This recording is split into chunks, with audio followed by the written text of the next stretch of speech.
It's July the 11th, and since July the 1st, I believe it's rained 40 days and 40 nights. They're big. Look at that. They're nice. But they're splitting, so I had to go ahead and pick them now before they split too much and bugs set in. I also picked me some basil. I'm going to dry later on today. Look at how big this thing is. It is so pretty, but see how it's splitting? Thank goodness that these were in raised beds, because they weren't in the ground. They're raised about maybe about a foot, which I'm going to do higher raised beds next year. But I'm going to pull out the, look how pretty that is. I'm going to pull out the dehydrator and get me some things going. I'm going to see also how to make spaghetti sauce that you can freeze. I don't know what I'm doing. We'll see. I was looking at all those tomatoes and basils and thinking,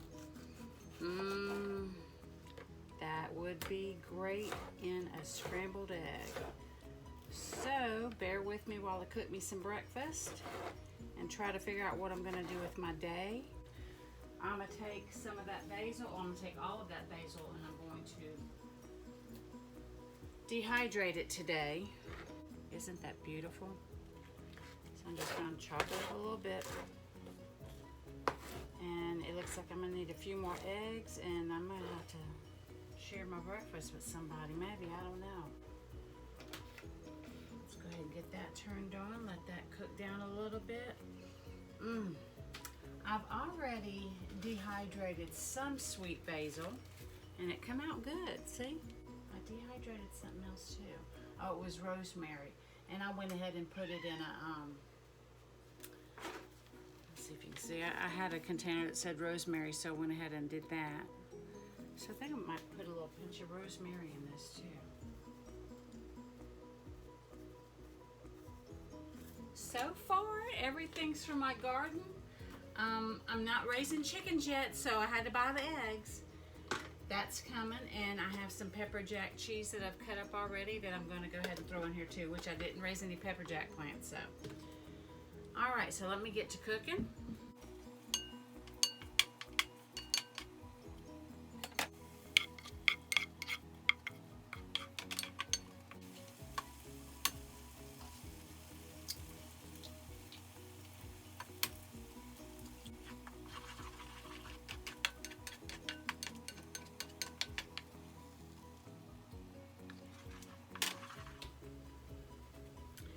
While this is cooking, I'm going to show you some of the things that I put in my coffee.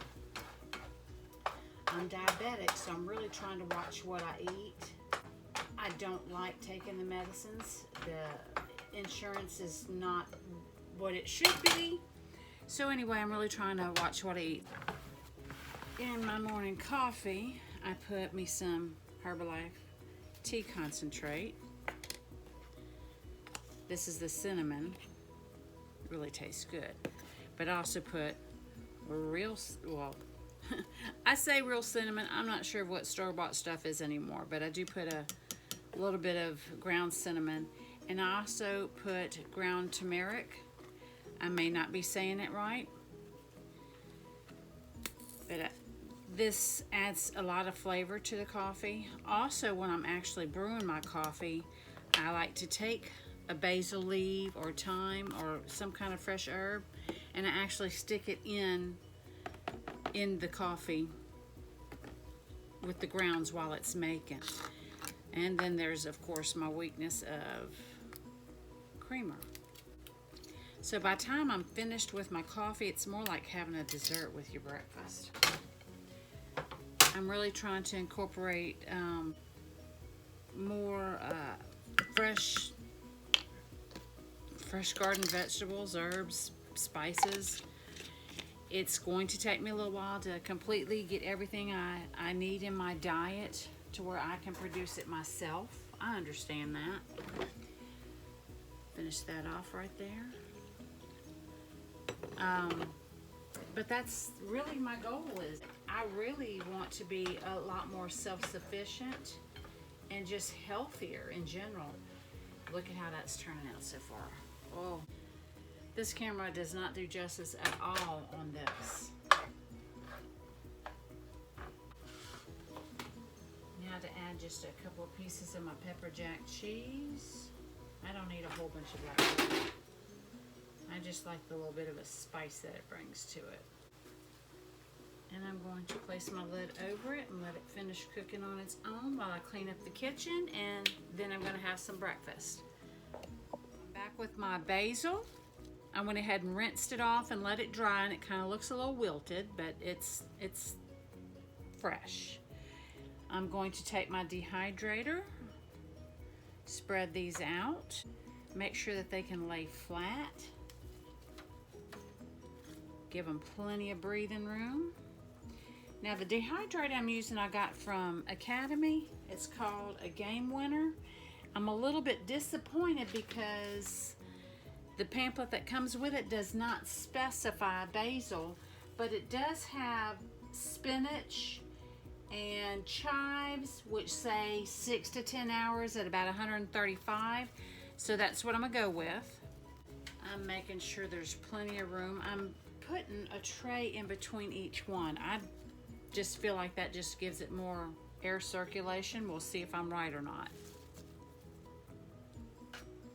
All right, so that's all the basil that I have. Is that the right way? Yep, there we go. So now I'm going to move it over here to the counter. Plug it in. And it says 6 to 10 hours. The one thing I don't like about this dehydrator is you can't make the numbers go down. You just got to cycle it through, go all the way up, and then try your best to stop it where you need it.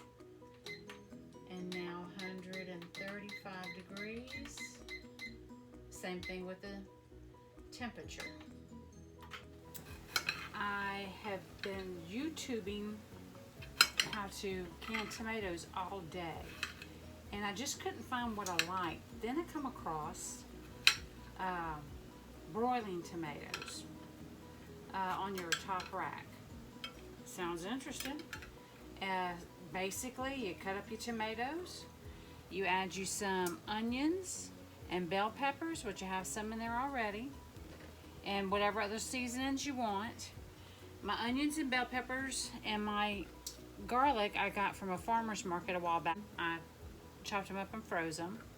All the green stuff here, including the tomatoes, I got from my own garden.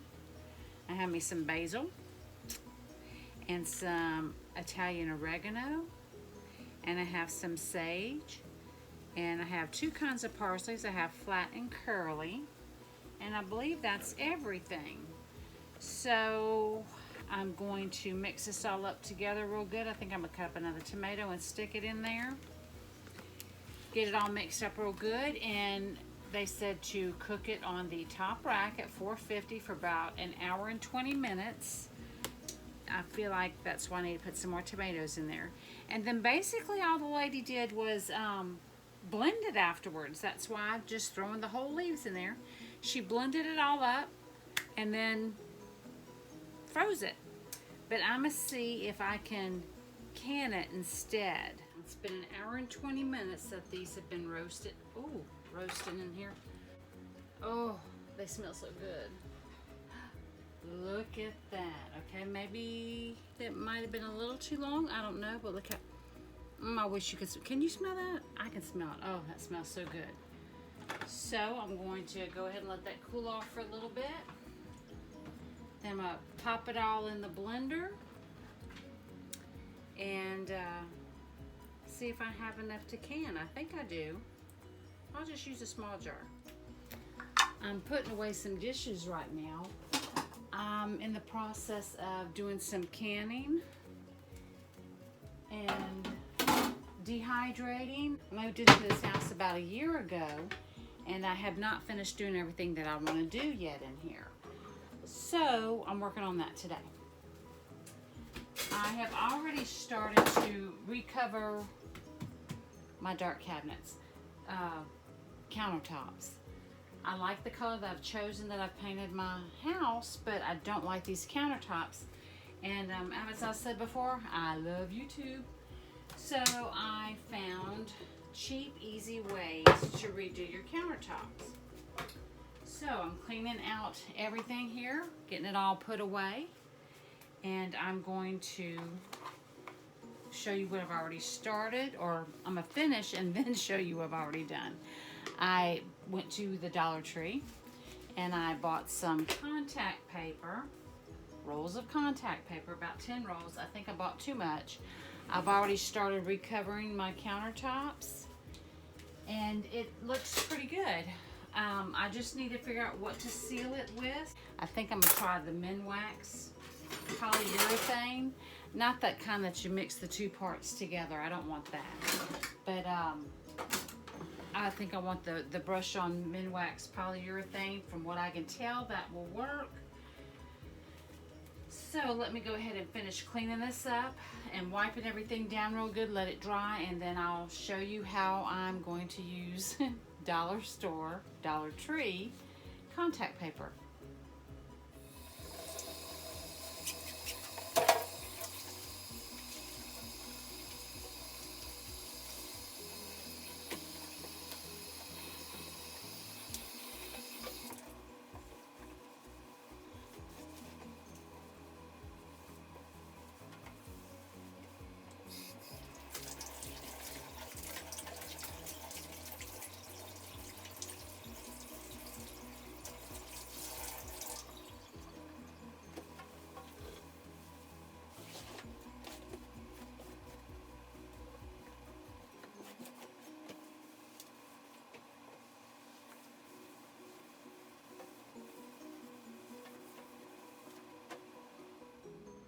So I've already cut out my vinyl shelf liner, and go ahead and get it started.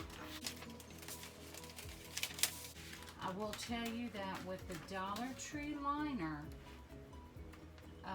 you've got to watch how you pull on it because it stretches so easily, which in turn ends up putting bubbles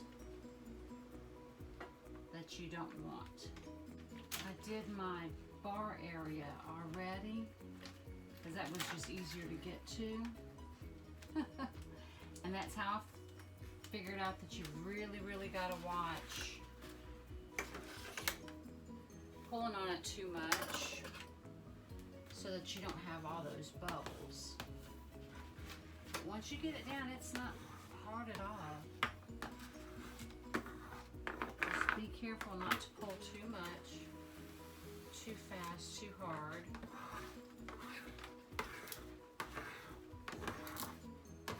You hear my bubbles coming out? There we go. And I also found out that the easy way to get out the bubbles that do end up in there is you just take a little needle, you poke a tiny hole, and just rub your finger around it like that, and it comes right on out.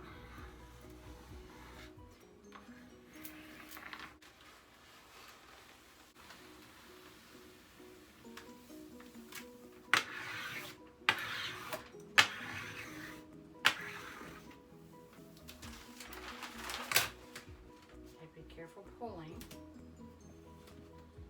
Start with the middle. And it is nothing to just cut off that excess. See? Let's see, where's that bubble? I can feel it. Where'd it go? Oh, there it is right there. You just take a needle, or I'm using my little X-Acto knife. Where's it at? It was a big one. There it is. Just don't slice it. And then go around and press all the air out. So I'm going to go ahead and continue on with this probably off camera because my videos are very short. And if you'll notice, I'm putting it right here. I will do this piece separate. And then I'm going to run a line of caulk down it. I'll cut out around the sink. And I'll line that with caulk to make it look, I said natural, to make it look a little more professional. But this is how I'm going to continue with the rest of the kitchen, and I will show you my end result shortly. Almost finished. I've got 3 coats of the Minwax polyurethane. Look how shiny, you can see the reflection.